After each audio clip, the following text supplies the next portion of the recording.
Hello and welcome. I am Dr. Lara May, a clinical pharmacist specializing in functional medicine, as well as a certified yoga teacher and Reiki master. I run a truly integrative health coaching practice encompassing functional medicine lab testing, yoga and meditation, and a sprinkling of Reiki energy medicine.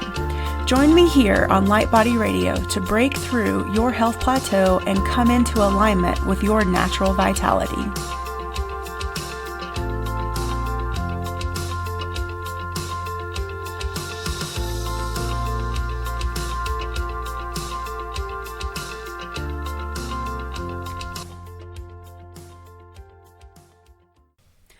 Hello everybody, welcome to another episode of Light Body Radio. I'm your host, Dr. Lara May, and today we're going to talk about something kind of difficult, actually really difficult and really hard.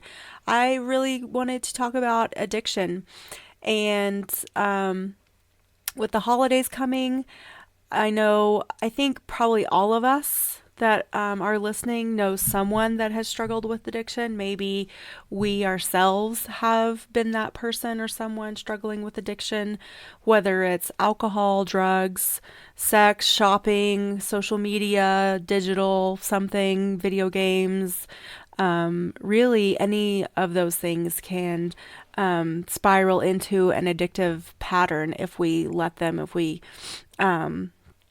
lose control. So I just kind of want to, I guess my intention for this is to understand better addiction and to maybe just get us thinking about our own lives, our own behaviors, and maybe those loved ones around us too. With the holidays, we're going to be around family more, friends more parties, and maybe some of the people we know are sober and will be triggered and will need our support and our help. Or maybe, we have people that we love that are teetering, and this holiday season will send them over the edge, unfortunately. So I think it's good to be aware, like I said, both again for ourselves and for those around us that we love and care about. So addiction involves craving for something intensely, loss of control over its use, and continuing involvement with it despite adverse consequences. Addiction changes the brain, first by subverting the way it registers pleasure, and then by corrupting other normal drives, such as learning and motivation. And although breaking an addiction is tough, it definitely can be done. So let's start with what causes addiction.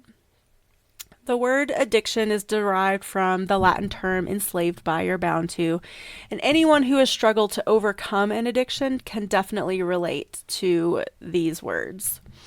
Addiction exerts a long and powerful influence on the brain that manifests in three distinct ways. The first is craving for the object of addiction. The second is loss of control. And the third is continuing involvement with despite adverse consequences. And for many years, experts believed that only alcohol and powerful drugs could cause addiction, but now we know better. Neuroimaging technologies and more recent research have definitely shown us that even pleasurable activities such as gambling, shopping, and sex can also co-opt the brain in the form of addiction. So nobody starts out intending to develop an addiction, but many people get caught up in its snare. And just some of the latest statistics, nearly 23 million Americans, that's almost 1 in 10, are addicted to alcohol or other drugs.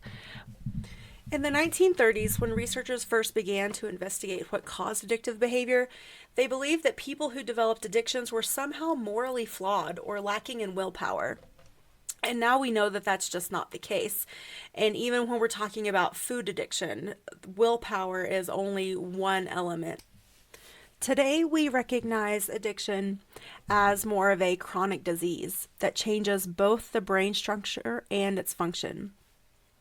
Just as cardiovascular disease damages the heart and diabetes impairs the pancreas, addiction hijacks the brain.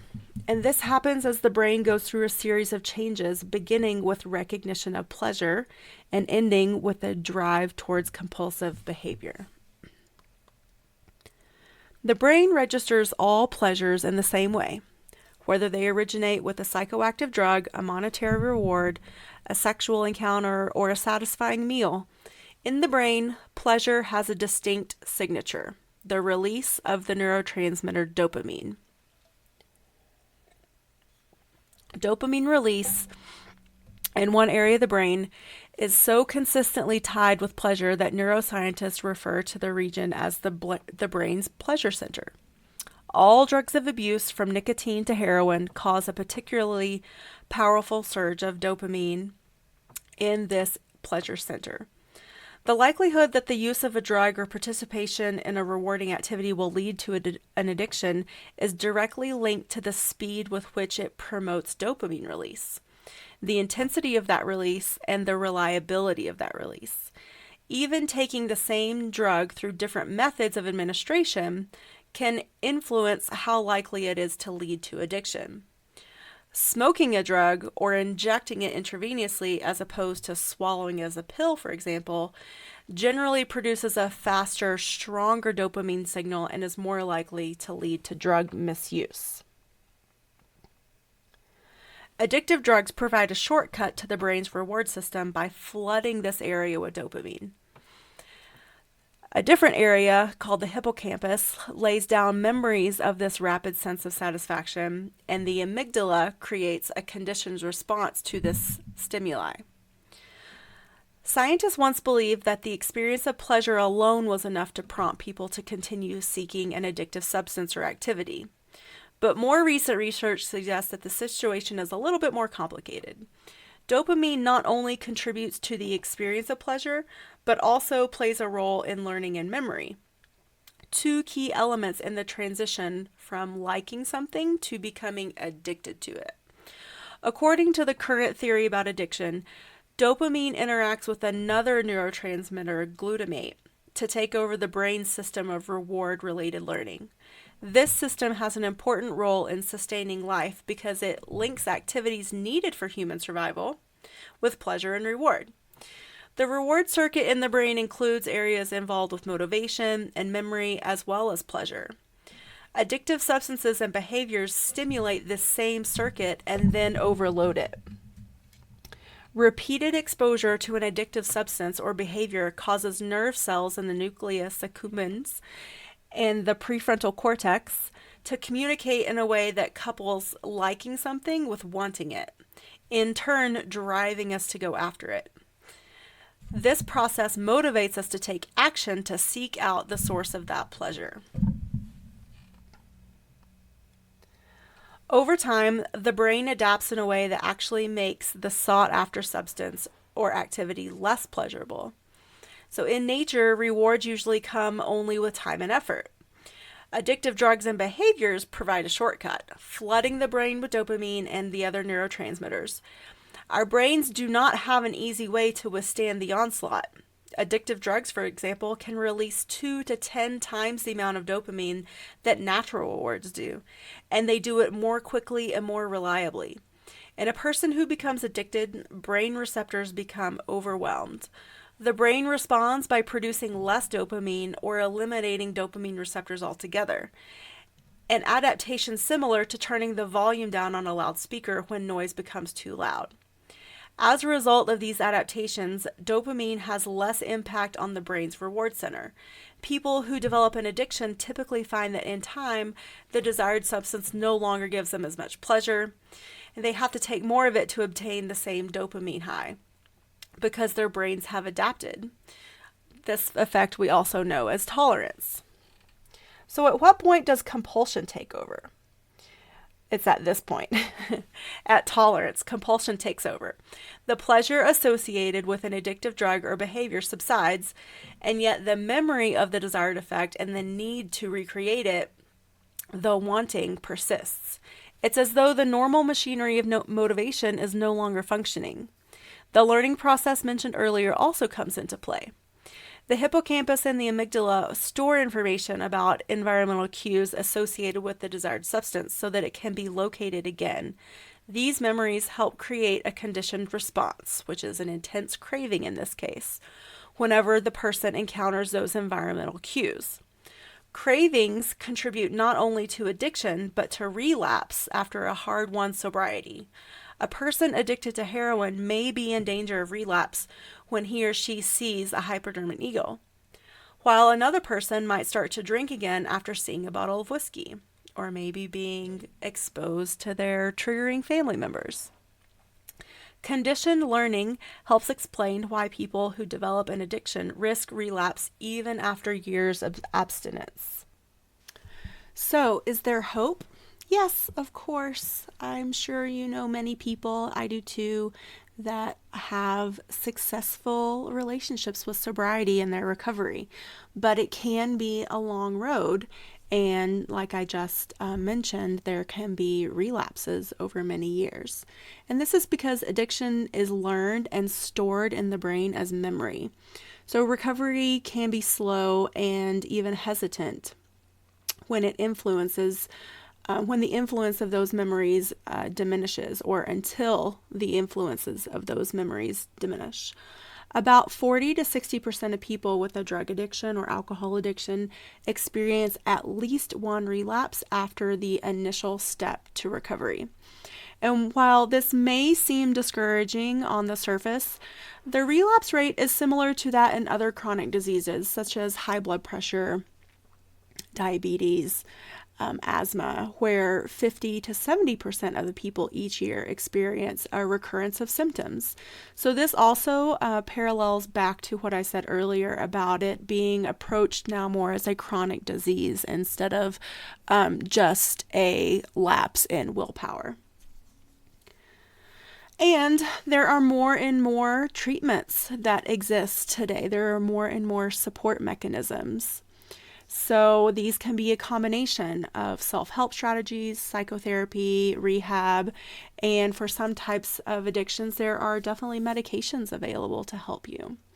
So I want to take you through some possible and hopefully supportive tools and steps that I have amassed to help either you yourself that are listening, or like I said earlier, if you have a friend or family member that you think would be open and willing. And that brings me to the next part is this person, or even are you yourself ready to change?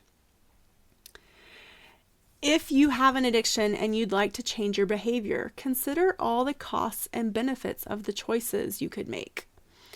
Don't think only about the negative aspects of your addiction. Think too about the benefits that it offers. And this might seem a little counterintuitive, but one important step to recovery involves understanding what you get from your substance or activity of choice, and how you might achieve the same benefit through less harmful means.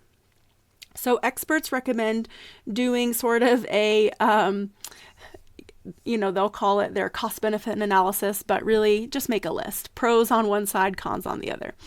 And so this can be, again, anything. It can be gambling. It can be a substance. It can be any type of behavior. Maybe it's something as what we might think of relative to drug addiction. A phone addiction might be fairly benign, but if this phone addiction is affecting your relationships and affecting how you function in life, then maybe it's not so benign. So let's just take, since I'm on the subject, the phone or a digital addiction as an example. So you would have your piece of paper, your pen or your pencil, and at the top right, is it worth the cost? And then on the left, write your benefits of not being on your phone 24/7. And then what did I say? On the left, we'll pick a side, whatever, doesn't matter. And then on the opposite side of whatever you picked, write the benefits of being on your phone 24/7. And then once you have all those listed out, then below that, write the costs of not being on your phone 24/7. And then on the opposite side, right, the costs of being absorbed in your phone constantly. So then comes the what, when, why, and how. And if you decide to make a change, you'll have to sort out exactly what, when, and how you want to change. And that will depend on a lot on your view of the problem. And those who are most invested and motivated to change will have the best chances of success. That seems to go without saying, right? Assuming you want to make a change, the next step is to choose your goals. So ask yourself, when do I want to make this change? Now, a lot of people, especially with drugs and alcohol, will have a very defined bottom where they have reached the ultimate low according to whatever that is for them, and that will instigate this decision of I am ready to change. I am changing right now. And that's awesome. But when I work with patients with smoking cessation or some of these other less severe habits, we'll say, what we do is we set a date of when we want to make the change. And then ask yourself, do you want to stop altogether, or do you just simply want to cut down? Now, again, this all depends on what kind of behavior you're looking at changing. Is it drugs, alcohol, cigarettes? Then ideally, you probably want to cut it out and stop it altogether. But if it's maybe your phone, which now has become a necessity, it's a part of our daily functioning in life, there's a line of a healthy relationship with the amount of time you're on your phone versus the amount of time you spend on social media or gaming or, whatever it might be. So you can see how you can apply this to any sort of addictive behavior, not just what we in the society term the quote really bad ones. So if you decide that you want to cut down, determine the level to which you want to limit your use or participation and be specific. And I've gone over the SMART approach to setting goals, and SMART is an acronym for specific, measurable, achievable, realistic, and time-based. And I can link back to that episode if you want to review the ins and outs of setting SMART goals. But again, be specific about what your goal is. Maybe, for example, I will stop drinking any alcohol between the hours of 1 a.m. and 10 a.m. Or whatever I will put my phone down at 8 p.m. and not pick it back up until 10 a.m. the next day. And then measurable, meaning that your success should be easy to quantify, to keep track of. And this is to help you measure whether you have been successful or not. Achievable, meaning your goal should be something you are physically capable of doing and something that would be safe for you to do. If you're a chronic drinker around the clock, the sample goal might not be safe without the help of a doctor. I don't know if many of you are aware, but opiate withdrawal will not kill you. You might want to die because it sucks so much, but it won't kill you. But alcohol withdrawal, if you've been a chronic drinker for a long time, then it can kill you. You can have seizures and you can die. So it's important to know and to seek medical advice and professional help, especially if you are seeking help with drug or alcohol or substance abuse. Because even though you might be thinking you're doing something good, it's possible that you could be putting yourself at even greater risk by the way you go about it. So that's important. I really want to make sure everyone hears that. If you're seeking help with drug or alcohol addiction, seek professional medical help, both from a physician and also a psychotherapist, because both of these are part of successful recovery. And then the next R of the SMART is realistic, meaning it's something that you believe you can do, and it's time-based, meaning that you should set a date and a time when you start, and then set intermediate measuring times. So when are you going to examine your progress? And set those at regular intervals. So, it's not to say, you don't necessarily say I have to have completed it by a certain time, but you just want to make sure you're circling back and you're examining where you stand with these goals.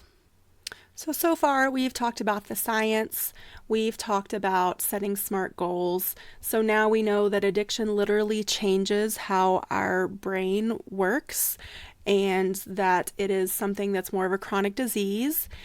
And but now I really want to talk about more of the intangibles, and these are more of the behavioral things, the supportive things, the changing of the mindset, and how we are successful in our recovery. So the first thing that I want you all to know, whether it's you on this path or you're being a supportive loved one, is that it takes courage to be on a healing path. And this can be really scary and sometimes just downright exhausting, whether it's you being the support person or you're the person going through this dark night of the soul addiction. And, it's a lot easier and can feel a lot safer to totally check out and totally fall into this addictive pattern rather than being strong and looking at your triggers and looking at your behavior and looking at how your behavior is, affecting those around you and your relationships and your job and all these things. So one of the first things that I really want to talk and to instill is that if you are putting anything before your recovery, you will lose it. And this lesson applies really to any kind of healing. So instead of just checking out, really step onto your healing path and trust in your healing path. And trust that if you give it the attention it deserves, you will come out on the other side. You will, be the light at the end of the tunnel. So don't rush your recovery. Don't avoid your recovery. Make a commitment and show up for it. You ultimately are doing this for you. And if you're not the person going through this, if you're the recovery person, then be compassionate, be patient with them, be there for them so that they know that they have the support and the love that they need to get through this.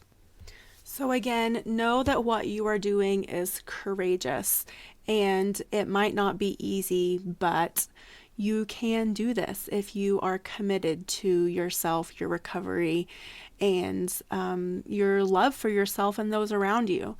So the next part takes me to treat yourself with compassion. And wherever you are, show up with compassion. Don't judge yourself. That's not productive. You can't change what's happened in the past, but you can change your behavior from now and into the future. So, when something comes up that we need to heal, it can be terrifying. It can be scary and debilitating. And I definitely can resonate with you. I'm right there with you. I've been through these dark nights of the soul myself.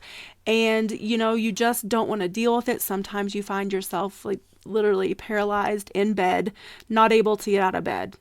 And, especially if you've been on a journey where you've been healing a lot and things just keep coming up and coming up, and you're like, damn it, when am I ever going to get past this?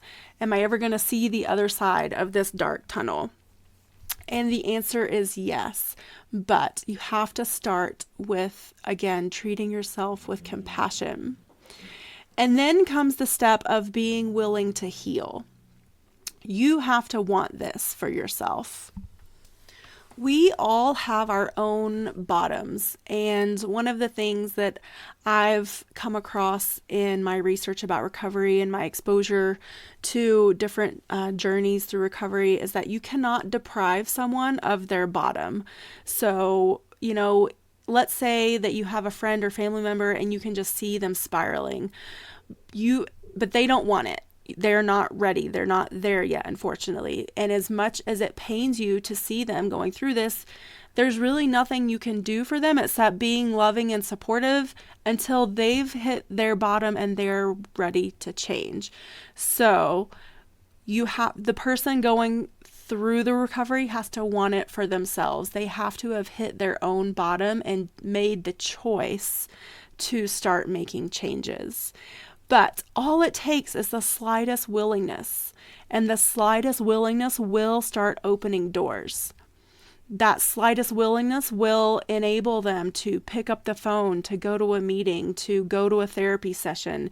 It really is such a small, tiny step that can be so powerful to freedom from the shackles of addiction. So being willing to heal will set you on the healing path and keep you on it. And it will allow whatever you need to come through to come through. And the willingness, again, is just so crucial, because when you become willing and you choose to clean up your life, whether it's a substance or something digital or maybe something a little less tangible, you open an invisible door to all the resources that you need that will come into your life. Your willingness opens that door. And if you are here today listening to this episode, then, that to me is sort of like a spiritual synchronicity. It is a message saying that you are on the right path, and that if you just continue to strengthen this willingness day by day, then things will fall into place. Things will open up. Things do get easier day by day. So the next aspect, after you are willing and you want it and you're being compassionate and non-judgmental with yourself, is to surrender. Surrender to a higher power. And I know a lot of people resist this, and there was a time in my life where I would have resisted anything or anyone that talked about God or spirit or higher power. But really having a daily meditation practice or a daily prayer practice, this is really the next step in trusting in the healing path. It is to surrender your ego, surrender your human will to divine will. So just get into a daily practice of surrendering. Surrender your plans, surrender your patterns, turn it all over to a power that is greater than you. And that's the only place really that you need to start, is just, recognizing that there is something greater than us out there that we can surrender to. And maybe you say something like, I am now willing to heal. Please show me where to go and what to do. I am ready to receive guidance. I am ready to change my patterns, and I am ready to heal. I am ready and I am willing. And in just a little simple prayer like that, you are surrendering your fears, you're surrendering your blocks, and everything that is standing in your way to true healing. And praying is a powerful way of getting in communication with guidance that is always supporting you. And I'm sure if you've listened to any of my past episodes, you know that I believe in angels and our guides, our spirit team, and they're always there, but we do have to ask for them to help. We do have to call on them. And praying or meditating is part of that. And some people say praying is the asking and meditating is the listening. But I think you can combine them too. So it's really the most important conversation that you're going to have every day, is that turning inward. Because addiction stems from that searching outside of ourselves for really what we already have within. We've just forgotten, or we've just been, convinced out of it. But we can look far and wide for happiness. And as long as we continue to look outside rather than in, then we'll always be questioning, we'll always feel empty, we'll always fall short. So the key to recovery from addiction is to establish this deep inner relationship with ourselves, with our soul, with our higher self, with our spirit team, with this intuition, with this connection to the universe. And it doesn't matter what you call it. You can call it spirit, you can call it guide, you can call it source. All that matters is that you choose to turn inward, to surrender, to ask for help. and again, through prayer meditation. And it doesn't take long, just, 5 minutes every day. For me, the most magical time is right when I wake up and right before I go to bed. Those are the two times, usually during my day, unless it's just crazy and I need to recenter. Then sometimes I meditate in the middle of the day too. But through prayer, we ask for guidance, and through meditation, we can hear it. And redirecting our search for peace from the outside to the inside is a surefire way to make sure that we are staying on our path to recovery, to healing. So again, like I said, if this whole concept of prayer is like really, freaking you out, or you're just like, oh, I don't like this doesn't feel good, don't sweat it. You don't have to, do what feels good to you, do what resonates with you. Find something that you feel in alignment with. So again, it could be as simple as intention setting in your journal, or maybe it's doing a quick appreciation or gratitude journaling practice. Whatever it is just it's more of the act of surrendering your own ideas and all that crap that runs around in our head, and really like getting quiet and welcoming the wisdom from within to come out. The next step is to receive the support that comes your way. So once you have opened yourself up, you've been willing, you've asked for help, you've asked for guidance, maybe you've been praying or meditating on a regular basis, you'll start to see things and feel things fall into place. And you'll start to experience these synchronicities of things just lining up and working out in a much easier and more of a flowing way. And this is the universe sending you the support that you've been asking for. But it's important that you open yourself up to receive. So trusting in this healing path is to also trust and know that support is coming your way, and all you have to do is passively open up to receive this support, because it will. And when you open up to healing, what you need will be given to you, but you have to be open to receiving it. And you have to maybe even have a meditation where you say, bring it on, I am ready. I am ready to receive. Another aspect of this journey can totally be understanding your triggers. And, this can come into play in so many different aspects. It can even be, in relationship aspects, but again, like especially with family members, the people that we're closest to that know us best, man, they really know how to get in there and push those buttons, don't they? And again, with the holidays coming, we're probably going to be around those people that we love, for better or for worse. And so understanding your triggers, become conscious of what sets you off. Maybe there are some childhood wounds that you're still carrying around with you. So, when,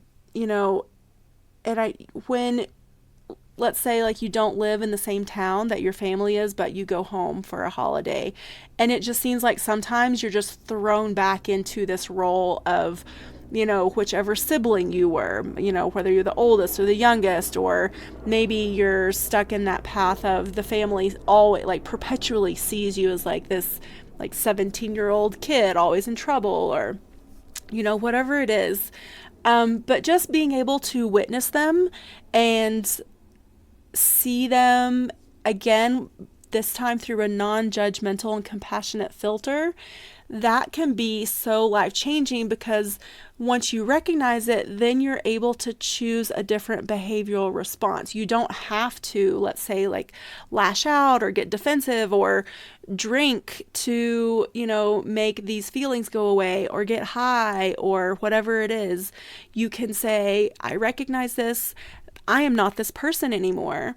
And just by you changing your behavior and not responding and not retaliating or doing what you normally would, then that also will show whoever this is in this relationship dynamic, whether it's a family or sibling or parent or, significant other, that you have changed and you are a different person, and that you're not triggered by the same thing anymore.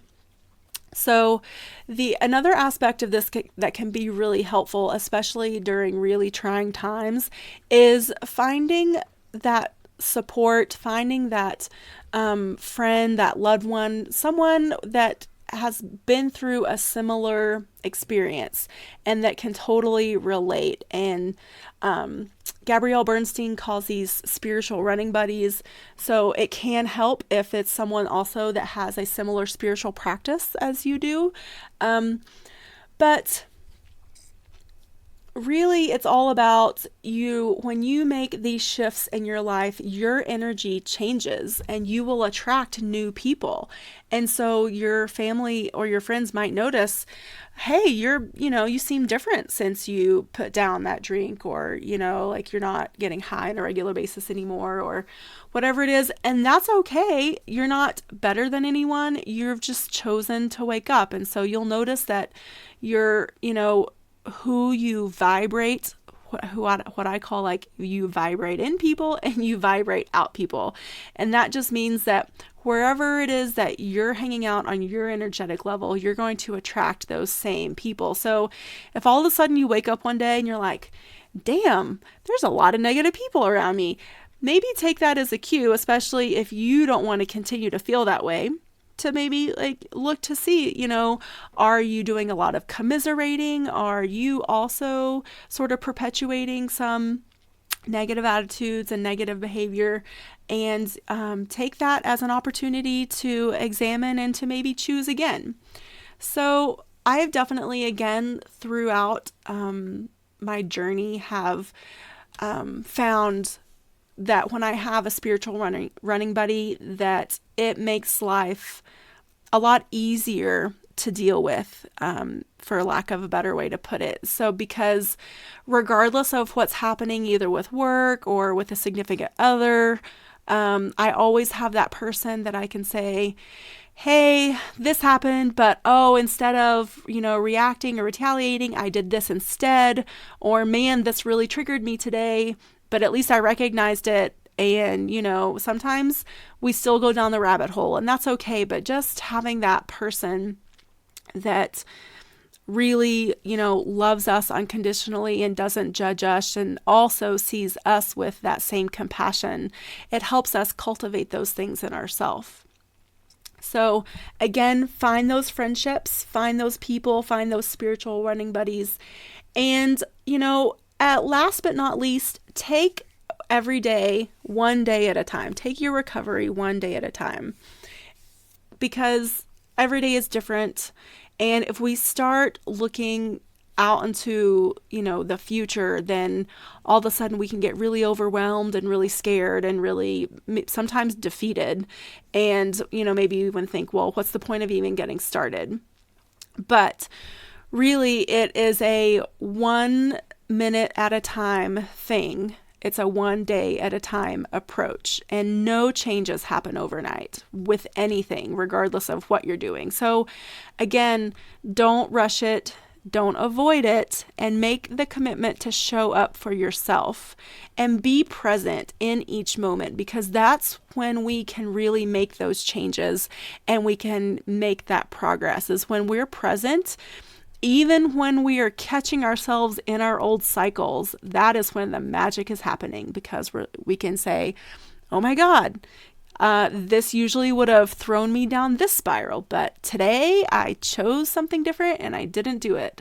Or, damn it, I was sucked into it once again. Why is it, when I'm around this one person or around this group of people, that I just get sucked into this pattern of behavior? And at least you're aware of it, so that next time you're around that situation, you can hopefully be even more aware and choose again. So it's a really empowering process, recovery and healing. And I don't know if people really talk about how disempowering. We talk about the numbing that we do with our substances and our behaviors, but really all we're doing is disempowering ourselves. We're, shutting things out. We're shutting ourselves down. But when we are involved in our healing path, then we are empowered. We are making deliberate and intentional choices, and we are at that precipice of where we can really create a life that we love and that we want to be involved with. So in the notes section for today's episode, I'm going to put some recovery resources on there too. So for any of you that don't know where to turn or looking for something, there's some books and some organizations that I'm going to link to. And you'll definitely find a link to one of Gabrielle Bernstein's blogs about her own recovery, because she put together this fabulous list of resources that you might find helpful. And there's a bunch of different ones. So depending on where you are and what you're looking for, I'm sure you'll find something that you resonate with. And as always, I hope to hear comments about your own experiences and your own journey if you're willing to bring those forward. I hope that this is a safe, compassionate, non-judgmental space for you to be vulnerable and open. And I would love to hear about your healing path and your healing journey. And I hope you all have a fabulous holiday season coming up. And if there's anything that you would like specific support with or specific episodes on, please let me know. As always, you can find me on Facebook, Instagram, and Twitter at Dr. Lara May. That's at DrLaramay. And definitely check out my website for upcoming workshops and events and specials that I'm running. And that's on my website, drlaramay.com. So I will catch you on the flip side. Namaste.